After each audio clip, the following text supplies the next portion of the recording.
Hi, I'm Denise from Foursquare Market Farm, and my breed study right now is the Icelandic. Now here it is raw. It hasn't been washed yet, and I really have not decided what it is I'm going to do with it. It's a small sample. Normally, when I do a breed study, I base my technique on what it is I'm planning to make, but I really have no clue. So I'm not sure if I want to separate the long fibers from the shorter fibers here. I think I might just go ahead and spin it all up together and just see what I get. Okay, here's the background on the Icelandic. This guy's name is Siggy. Siggy, as you can see, it's a nice Icelandic.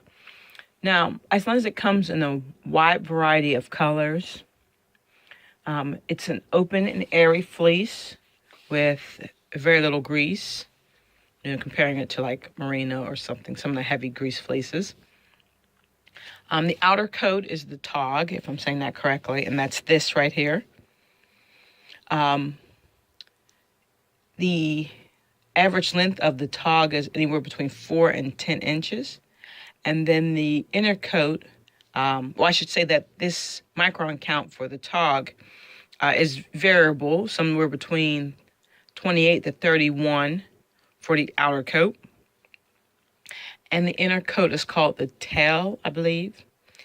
And it's very fine, very soft. Let me see if I can find a good piece that I pulled it apart somewhere. It's very fine, very soft, and very short. Usually the staple length is 2 to 3 inches for it. The micron count is 19 to 22 inches. 22 microns. So it's very soft. The average weight for a fleece of Icelandic is 5 to 6.5 pounds.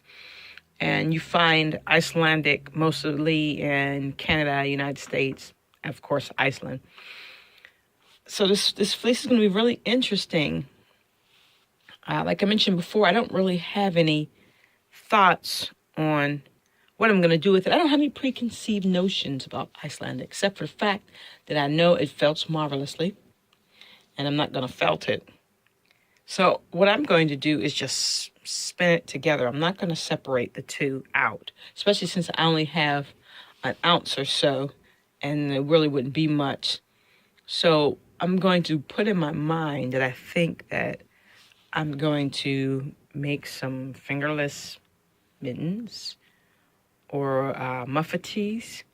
So I'm going to go ahead and spin them together.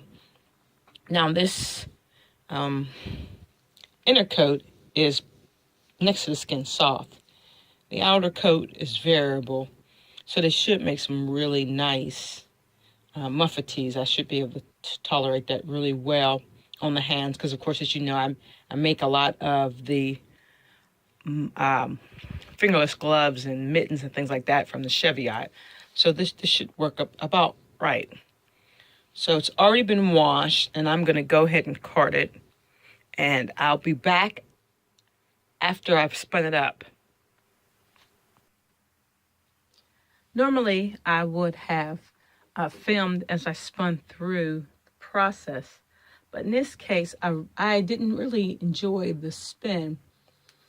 And my number one reason, of course, is it was just too short for me. And you guys know I'm a little bit of a snob when it comes to the staple length of fibers. I don't really enjoy short fibers.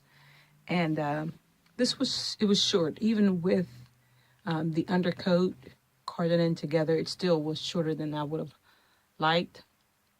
And I just didn't really enjoy it. And it felt a lot like I was spinning twine, basically. And this is the first sample of Icelandic I've spun. So far, it's my only sample, so I can't really say if this is something that is normal to the breed or this particular one. But including the undercoat does make it of coarse fiber, so that's understandable. You also know, of course, I don't shy away from coarse fiber. So although I didn't necessarily enjoy the spin because it was short and coarse, it doesn't mean that the fiber is not useful to me. There's a lot of things I could do with a fiber that is coarse if it was just a little bit longer, another inch or two on the undercoat. That would have been nice. Okay, so anyway, I spun a single, and that is the end of that. Just, washing it and really fulling the single, pretty much it is almost felt it. Look at that. So if somebody's felting something, this, like I said, this is going to be wonderful. Felt it. And let me see if I can pull off so you can kind of get the idea. Now, what am I going to do with this? I don't know. I didn't completely finish the spin. I didn't count my yardage here either, so I'm not really sure how many yards are in this. But this would make a very good warp for one of my woven purses. And so I have a few other things I need to get done, but eventually I'll go back probably and finish the rest of the spin, and it'll most likely become another one of the hobo bags that you'll see in a video later on. So that's the Icelandic spin, and I'll be moving on to test something different really soon. All right, thanks a lot. Have a great day.